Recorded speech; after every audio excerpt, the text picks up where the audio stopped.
नहीं सकता, बिना वैराग्य के श्रवण नहीं हो सकता, सुनना हो ही नहीं सकता।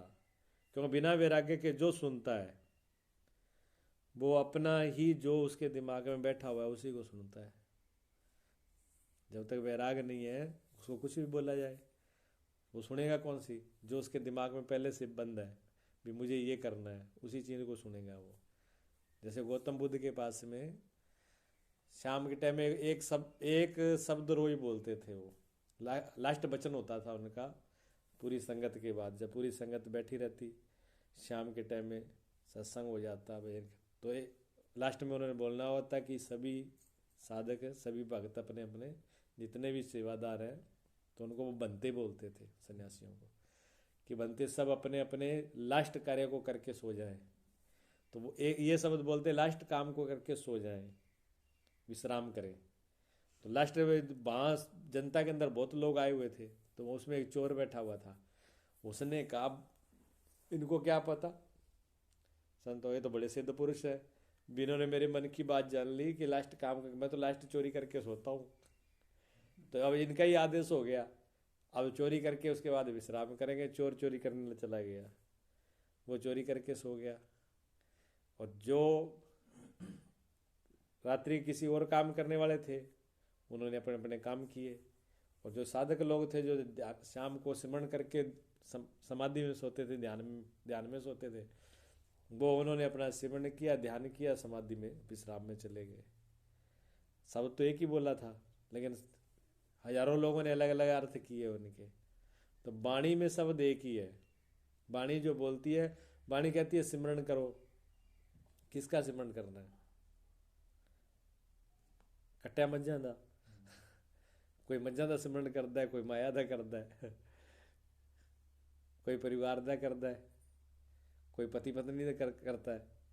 सिमरण तो सभी कर रहे हैं। सिमरण का मतलब होता है याद करना, याद करना।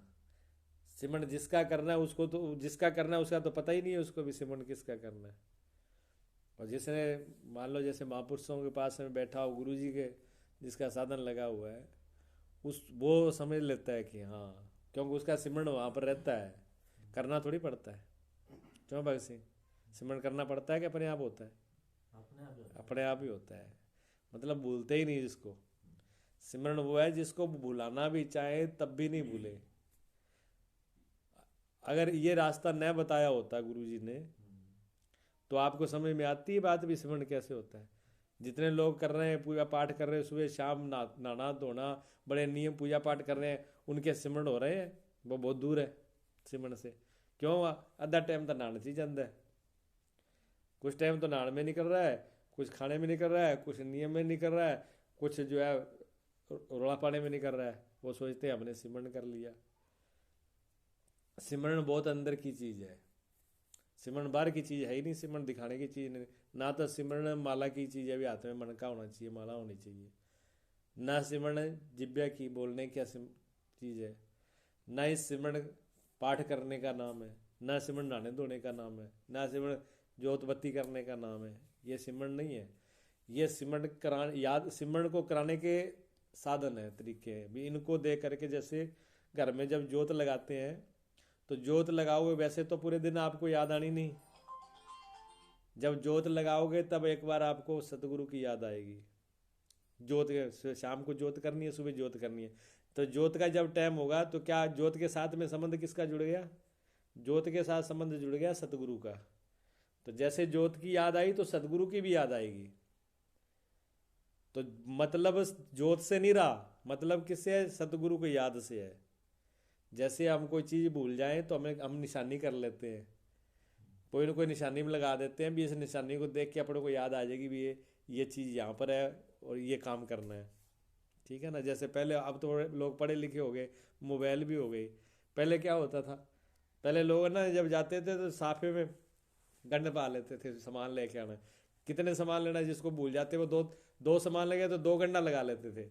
अब गंड लगा के वो सोचते, वहां जाके गंड को देख के उनको याद रहती थी भी गंड लाई की क्या सामान बोला था घर पे, उसी सामान को वो याद आ जाती थी उसी गांठ से। अब गांठ से कोई मतलब नहीं है, पर गांठ को देख के उसकी याद आ जाना जो सामान लेके आना है। इसी प्रकार सवेरे शाम नहाना धोना, जोत लगानी। जोत के मतलब है भी जोत लगाई है तो जोत, इस जोत से मतलब नहीं है वो जोता वाले को याद करना ना, जो असली जोत है। सिमरन तो उसका करना है। अब वो तो जोत जगी नहीं, अंधेरे अंदर तक अंधेरा ही है, अपने अंदर अंधेरा है। बाहर बाहर तो सूरज भी है, लाइट भी है, बिजली भी है, हो रहा है बाहर, फिर जोत की का क्या फ़ायदा हुआ अगर अंदर से जोत ना आई, अंदर से प्रकाश नहीं हुआ, अगर अंदर से समझ नहीं आई तो बाहर वाली जोत भी फिर कोई काम की नहीं रहती। लेकिन बाहर वाली जोत को जला करके ध्यान सिमरन अंदर वाला करना होता है, बाहर से अंदर की तरफ जोड़ना होता है। अब ये चीज़ें जो है महापुरुषों ने बनाई, जोत का भी विधान महापुरुषों ने बनाया ना, उन्होंने इसीलिए बनाया था। वो गलत नहीं है, वो सही है। अगर जोत भी हम नहीं लगाएंगे तो हमको याद ही नहीं आना, हम तो पूरे दिन ही काम में लगे रहेंगे, भूल ही जाएंगे। परब बना दी, त्यौहार बना दिए, मस्या बना दी, पूर्णिमा पूर्णिमा बना दी भी पुण्य के दिन मत्था टेकना है, मस्या ਨੂੰ मत्था टेकना है। ਤੇ ਅੱਜ ਲੋਹੜੀ ਆ ਗਈ ਜਾਂ ਸੰਕਰਾਂਤ ਆ ਗਈ, ਮੱਥਾ ਟੇਕਣਾ। ਅਗੇ ਇਹ ਚੀਜ਼ਾਂ ਨਾ ਹੋਣ ਤਾਂ ਬੰਦੇ ਨੂੰ ਕੰਮ ਤੋਂ ਫੁਰਸਤ ਹੈ, ਬੰਦਾ ਪੂਰੇ ਦਿਨ ਕੰਮ ਕਰਦਾ ਰਹੂਗਾ, ਪੂਰੀ ਜ਼ਿੰਦਗੀ ਆਖਰੀ ਸਾਹ ਤੱਕ ਉਹਨੂੰ ਪਤਾ ਨਹੀਂ ਲੱਗਣਾ ਵੀ ਮੇਰੀ ਜ਼ਿੰਦਗੀ ਕਦੋਂ ਨਿਕਲ ਗਈ। ਇਹ ਤਾਂ ਮਹਾਂਪੁਰਸ਼ਾਂ ਨੇ ਬਹੁਤ ਪਰਬ ਬਣਾਤੇ, ਬਹੁਤ ਦਿਨ ਵਾਰ ਵੰਡਤੇ ਵੀ ਇਹ ਕੋਈ ਘੱਟੋ ਘੱਟ ਇਸ ਟਾਈਮ ਤੱਕ ਆ ਬੰਦਾ ਯਾਦ ਕਰੂਗਾ। ਐਵੇਂ ਦਿਨ 'ਚ ਸਵੇਰੇ ਸ਼ਾਮ 2 ਟਾਈਮ ਤਾਂ ਰੱਖੀ ਤੇ ਵੀ ਸਵੇਰੇ ਵੀ ਉੱਠ ਕੇ ਵੀ ਸਿਮਰਨ ਕਰਨਾ, ਜੋਤ ਲਾਣੀ ਹੈ, ਸ਼ਾਮ ਨੂੰ ਵੀ ਲਾਣੀ ਹੈ। ਬੰਦਾ 2 ਟਾਈਮ ਤਾਂ ਸੋਚਦਾ ਹੀ ਹੈ, ਸਵੇਰੇ ਸ਼ਾਮ ਹੋ ਗਈ ਚਲੋ ਜੋਤ ਲਾ ਲਈਏ, 2 ਮਿੰਟ ਸਿਮਰਨ ਕਰ ਲਈਏ, ਸਵੇਰੇ ਕਰ ਲਈਏ। ਜੇ ਮਹਾਂਪੁਰਸ਼ ਨਾ ਦੱਸਦੇ ਤਾਂ ਫਿਰ ਕੀ ਹੋਣਾ ਸੀ? ਬੰਦੇ ਨੂੰ ਸਵੇਰੇ ਤੋਂ ਲੈ ਕੇ ਸ਼ਾਮ ਤੋਂ ਕੰਮ ਤੋਂ ਹੀ ਫੁਰਸਤ ਨਹੀਂ, ਕੰਮ 'ਚ ਲੱਗਾ ਰਹਿੰਦਾ, ਜ਼ਿੰਦਗੀ ਪਾਰ ਹੋ ਜਾਂਦੀ। ये तो फिर भी बाहर के रास्ते हैं, जो अंदर से शुरू हुआ है वो भी तो महापुरुषों ने बताया ना। जो गुरुजी ने बताया वो रास्ता बताने के बाद तो महसूस होता है, भी पता भी लगता है भी हाँ अंदर ही हो रहा है। अगर नहीं बताया होता तो वहाँ तक किसी की दृष्टि जाती है। अब आपके अंदर क्या चल रहा है, क्या आपकी स्थिति क्या है, आप कहाँ पर आपका सिमरन है, दूसरा आदमी नहीं जान सकता, नहीं बता सकता, समझ ही नहीं पाएगा। आप दूसरे को किसी को बताओगे ना, दूसरे संत को भी बताओगे तो उसकी भी समझ में नहीं आना, अभी पता नहीं क्या कह रहा है ये। हम बैठे हुए थे कन्नौज के अंदर, कन्नौज में घट्टो घट्ट 50 संत थे, 50 संत थे। सुबह सुबह का टाइम था, गंगा का किनारा था, नदी का, पूरा खुली जगह थी, पेड़ पूरे ऐसे। तो मैं ना था, मैं पता नहीं फरवरी का था जनवरी का था, ठंड का महीना था, मेरे को पूरा याद नहीं है। तो मैं धूप के अंदर कुर्सी लेके अकेले बैठा हुआ था, बाकी संत ऐसे जैसे अपना बेड है ऐसे एक तरफ बैठे हुए थे, सब 4 मंजे लगे हुए थे, मैं कुर्सी से अकेला बैठा हुआ था। उसी गांव के एक प्रधान थी वैसे वो, लेकिन भक्त अच्छी उसकी भक्ति थी, कोई संस्कार थे पीछे के। तो वो उसका पूरा परिवार, उसका नाती पोते बहू साथ में थी। वो उसने मत्था टेका ऐसे संतों को, मेरे को सुनाई दे रहा था, बोल रहे हैं, थोड़ी सी दूरी में था। वो मत्था टेकती जाए ऐसे, और टेकते टेकते वो कहे कि कहते महाराज मेरे मन की कुछ बता दो। तो उसके मन से वो बेचैन थी, क्योंकि उधर तो विरह की अग्नि थी, आगे कुछ मिल नहीं रहा था। तो संत जैसे बोलना शुरू करते थे, कोई शास्त्र से बोलता, कोई ग्रंथ से प्रमाण से बोलता, कोई गीता से बोलता, कोई रामायण से, जैसे बोलना शुरू करता वो कहते नहीं नहीं मुझे गीता नहीं सुननी, मुझे मेरे जो मन में हो रहा मुझे वो सुनना है, मुझे वो बताओ। गीता मना कर देना, किसी ने कहा रामायण का, नहीं मुझे रामायण नहीं सुननी। जिसने दूसरा प्रमाण उठाया उसने वही मना कर दिया, कोई शब्द नहीं बोलने दिया उसने। आप मेरे मन में क्या चल रहा है मुझे वो बता दो। किसी ने नहीं बताया। वो पूरे ऐसे चक्कर लगा के सबको उसने प्रणाम किया, प्रणाम करके आके मैं ऐसे बैठा हुआ था कुर्सी पर, वो ऐसे निकली, पूरा परिवार उसके साथ में था। जब मेरे सामने से निकलने लगी तब उसने एक शब्द बोला, मेरी तरफ तो उसने ध्यान ही नहीं दिया, ना उसने प्रणाम किया। और उसने कहा कि कोई संत कोई है ही नहीं, मम्मा कह रही है कोई संत नहीं है, सारे ऐसे ही बैठे हैं, कोई संत नहीं है, मेरे मन की कोई नहीं बताता। जब उसने बोला कोई संत है ही नहीं, तब फिर मेरे सामने मैंने कहा रुक जा, मैं 1 मिनट रुक, मैंने तुझे क्या पता कोई संत है कि नहीं है? क्या संतों का निरीक्षण तुम करोगे? मैंने कहा बोल, जो तेरे मन में अभी आई वो बताऊंगी, जो आगे होगा वो बताऊं? पहले तो ये बता, जो अभी तेरे मन में है वो वाला बता दूं, जब आगे वो होने वाला है वो बताऊं? वो खड़ी हो गई, खड़ी हो गई, उसके शब्द नहीं, बोल नहीं पाई वो खड़ी रही, वैसे मेरे मुंह पे खड़ी रही। खड़ी रही तो मैंने उसको कहा, मैं तुम्हारे मन में अभी ये है, तुम यहाँ पर खड़े हो अभी, और आगे तुम्हारे साथ ये होने वाला है। वहीं से वो खड़े खड़े वैसे लंबी गिर गई, प्रणाम किया, लंबी लेट करके उसने प्रणाम किया, रोने लगी, फिर माफ़ी मांगी उसने भी, मेरी गलती होगी, मैंने देखा नहीं था मुझे ऐसे। मैंने कहा तुमने इतनी बड़ी बात कह दी, कोई संत है ही नहीं, दुनिया धरती संतों से खाली है, पूरे संतों को तुम तो कह नहीं मेरी गलती होगी। मैंने कहा वचन वापिस लो, ऐसे किसी अब आगे से कभी इसमें मत बोलना। कह नहीं अब मेरे को समझ आ गई, आगे से नहीं बोलूँगी। अब उसको क्या था, उसको विरह की गति चढ़ी हुई थी, घर वालों को भी पता नहीं था, और उसकी जो है 10वें द्वार जो है 10वें द्वार पे उसकी स्थिति पहुंच गई थी, खुल गए थे वो। 10वां द्वार खुला तो वो उसकी समझ में नहीं आ रहे थे, वो लोग ने सोच रहे ये पागल है, 1-2 बार उसको हॉस्पिटल में ले गए।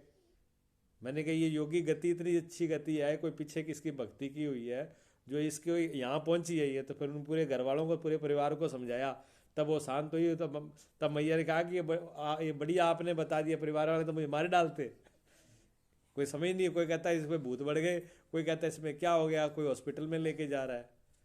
भगत बावला, भगत बावला हो जाता है। भगत के लिए दुनिया कुछ नहीं होती, वो अपनी दुनिया में पहुंच जाता है, अपनी मस्ती में पहुंच जाता है। तो जब इधर से छूटता है उधर से प्रवेश करता है, तो बीच में एक बार तो बेचैनी आनी स्वाभाविक है, बेचैनी आनी है, विरह बढ़ेगा ही बढ़ेगा। जब उसकी तड़फ बढ़ेगी, लगन बढ़ेगी, उतनी उसके अंदर बेचैनी, उसको कुछ सुहाएगा नहीं। जैसे जैसे बढ़ेगी, कोई अपने आप हटता जाएगा, जैसे संसार से राग हटता चला जाएगा, और उसके साथ अनुराग बढ़ता चला जाएगा। तो अंदर से आदमी मस्त होने लगता है। मस्त तो थोड़ी देर बाद में होता है, पर शुरू शुरू में ऐसे होता है, और जब होने लगता है तो फिर सिमरन अपने आप होता है। कबीर साहब ने कहा ना, सिमरन मेरा हरि करे, मैं करूं विश्राम। भी मैं तो विश्राम करता हूं, सिमरन तो मेरा वो करता है मालिक, हरि खुद ही करता है, सदगुरु खुद मेरा सिमरन करता है, मैं तो विश्राम कर रहा हूं। अब ये स्थिति आम बंदे के लिए थोड़ी है ना, आम बंदे को तो पता ही नहीं है सिमरन क्या है, उसको तो पहले करना ही पड़ेगा ना, मन जोड़ना ही पड़ेगा।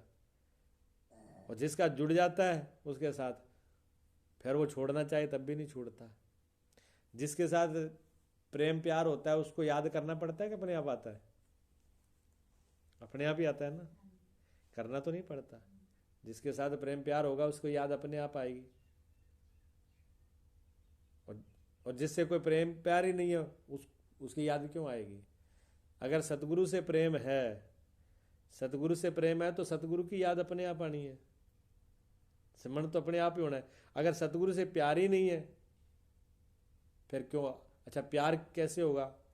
सतगुरु से प्यार कैसे होगा? जिसको हम प्यार करेंगे उसको हमको याद आएगी। तो सदगुरु से को याद करने के लिए सदगुरु से प्यार चाहिए, तो प्यार पैदा कैसे होगा? मेरी बात तो ये है, प्यार पैदा होता है अपनेपन से, मेरेपन से। जैसे पति पत्नी, लड़का लड़की की जब तक शादी नहीं होती तो उनका कोई आपसे मेल नहीं होता, तो वो एक दूसरे को याद नहीं करते। पर लड़की जब लड़के को अपना पति मान लेती है और पति लड़के को अपना पत्नी मान लेता है, तो जब संबंध बन गया पति पत्नी का, तो फिर उनको याद करना पड़ता है भी मेरा पति 24 घंटे नींद में भी रहेगा, सपना भी आएगा तो सपने में भी वो ये नहीं कहेगी ये मेरा पति नहीं है, सपने में भी वही आएगा। ऐसे होता है ना। तो जिससे संबंध हो जाए, अपनापन हो जाए, उस वहां पर प्रेम पैदा होता है। जब सतगुरु के साथ हमारा संबंध हो, हम उनके शिष्य हैं, हम उनके भक्त हैं, हम उनके सेवादार हैं, किसी पर कैसा भी संबंध जोड़ ले, सदगुरु को पिता मान ले तब भी संबंध बन जाएगा, सदगुरु को सदगुरु मान ले तब भी संबंध बनेगा। सदगुरु को अगर परमेश्वर मान लिया तब भी संबंध बनेगा। सदगुरु को अगर माँ मान लिया, किसी को कह दे मैं माँ नहीं, सदगुरु के साथ माँ का संबंध है तो भी बनेगा। वो तो अपनी भावना से सदगुरु के साथ कोई भी संबंध जोड़ा जा सकता है। माँ का भी संबंध सदगुरु से जुड़ता है। क्यों? तुम्हें माता, वेद कहता है तुम्हें माता चे पिता तुम्हें, कहते सदगुरु माँ है, पहली माँ तो सदगुरु ही है जो दसती है। तो भगवान को भी, परमात्मा को भी माँ का, माँ से लगाव ज़्यादा होता है, माँ से ममता ज़्यादा होती है, माँ से प्यार ज़्यादा होता है। इसलिए बहुत से लोगों ने सदगुरु को माँ का रूप दिया कि ये माँ ही है। ऐसे श्लोक आता है ना ब्रह्मा का, जो वेद में जो श्लोक है सतगुरु का कि गुरु ब्रह्मा गुरुर्विष्णु गुरुदेवो महेश्वरा गुरु साक्षात पर ब्रह्म तस्मै श्री। कहते हैं गुरु ब्रह्मा है। ब्रह्मा क्या है? ब्रह्मा सृष्टि की रचना करते हैं, सृष्टि को बनाते हैं। तो यहाँ पर रचना किसने की? सृष्टि पर माँ ने, माता के द्वारा ही तो सृष्टि चलती है। जन्म किससे होता है? माँ से होगा। जब जन्म माँ से हुआ तो ब्रह्मा की उपाधि जो दी है, ब्रह्मा जिसको कहा है कि गुरु ही ब्रह्मा है। क्यों? शिष्य को जन्म देने वाला भी गुरु ही है। बिना सतगुरु के शिष्य का भी जन्म नहीं होता। तो शिष्य को जन्म भी सतगुरु ने दिया है। कहते गुरु विष्णु है। कहते विष्णु क्यों है? कि विष्णु जगत की पालना करते हैं। कहते सदगुरु तो पालना करते हैं, सदगुरु भी पालना करते हैं। और पिता पालना करता है। पिता पालना करता है तो पिता विष्णु का रूप है, भगवान विष्णु का रूप पिता है, और सदगुरु पिता का रूप में है। तो सदगुरु से पिता का भी संबंध है। तो सदगुरु भी पालन करता है, पिता भी पालन करता है। और महेश कहते हैं भगवान शिव को। शिव भी सदगुरु है। क्यों? शिव का क्या करते हैं? संहार करते हैं, मिटाते हैं। तो क्या मिटाते हैं? कि जिसको पैदा किया उसी को मिटा देंगे। हाँ, उसी को, उसको नहीं मिटाते, दोषों को मिटाते हैं। कोई भी अवगुण है, माता पिता किसी भी बच्चे में अवगुण देख के खुश नहीं होते। कोई बेटा, कोई माँ पिता चाहता है भी मेरे बेटे में अवगुण होने चाहिए थे। कोई अवगुण देख के कोई खुश नहीं होता, गुण देखते हैं। माता पिता क्या देखते हैं? गुण देखते हैं। भी हमारे बच्चे अच्छे गुणवान हो, वधिया हो, पढ़े लिखे हो, बुद्धिमान हो। कोई माँ बाप चाहते हैं हमारा लड़का बुद्धू हो? ऐसा तो कोई नहीं चाहता। बुद्धू नहीं चाहते, विद्वान चाहते हैं, बुद्धि वाला चाहते हैं। तो सदगुरु भी ये काम करते हैं। सदगुरु क्या कहते हैं? दोषों को मिटा दो, जो दोष है, जो अवगुण है, और अहंकार मैं। सदगुरु की मैन खुराक, तो गुरु जी कहते सदगुरु की मैन खुराक है अहम को खाना। जिसमें अहंकार होते हैं उसको ही खाते हैं वो, और किसी को नहीं खाते। दूसरे भोगों खा के खुश नहीं है वो, अहंकार को नहीं छोड़ते। जिसमें अहंकार देख लिया उसको खा जाएंगे, छोड़ेंगे नहीं। इसलिए महेश सबसे ऊपर रखा महेश को।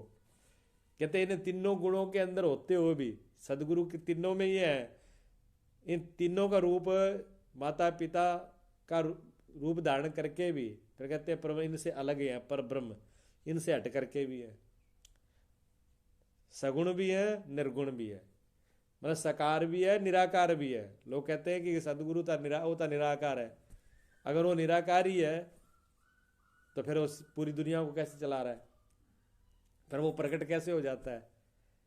फिर जहाँ जहाँ जरूरत होती है वहाँ रक्षा के लिए कैसे आ जाता है अगर निराकार ही है तो? लेकिन निराकार साकार भी बन जाता है, और साकार से वो निराकार भी बन जाता है। क्या हम और निराकार साकार दोनों नहीं है? एक चीज तो जो आंखों से दिखाई दे रही है वो तो साकार हो गई, और जो आंखों से नहीं दिख रही वो निराकार हो गई। हवा आंखों से दिखती है? हवा दिखती है? नहीं दिखती ना। दरख्त दिख जाएंगे हिलते हुए, कपड़ा हिलते हुए दिख जाएगा, जहाँ शरीर से कुछ लगेगा तो दिख जाएगा अभी कुछ लग रहा है, संपर्श कर रही है, दिखती तो नहीं है। हवा भी नहीं दिखती है, हवा भी निराकार है। अच्छा आकाश, आकाश तो और भी सूक्ष्म है। आकाश तो खाली जगह तो दिख रही है, लेकिन आकाश तो नहीं दिख रहा। आकाश भी निराकार है। काल दिखता है? समय, काल जिसको समय बोलते हैं, नहीं दिखता ना। तो काल भी तो समय का है। तो सतगुरु तो माँ काल है।